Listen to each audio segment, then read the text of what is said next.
To disable automatic action when removing the S Pen from your Samsung Galaxy S25 Ultra, you have to set action taken when S Pen is removed to do nothing. To do so, swipe down from the top right corner of the screen to open up the quick settings panel, and then tap setting icon. Scroll down the screen to find advanced features. Tap advanced features. Tap S Pen. Now tap when S Pen is removed and then select do nothing. To see how it works, remove your S Pen.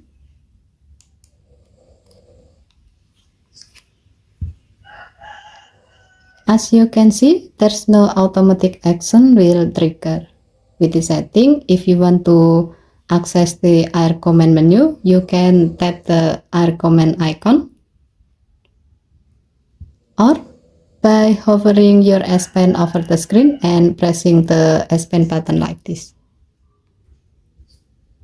Given to the function, you can use this setting to prevent any pop-ups or shortcut from launching when you remove the S Pen from your phone. This is useful for those who prefer a clutter-free experience or only use the S Pen manually without interruption. Okay, thank you for watching. Please help to like and subscribe. Have a nice day.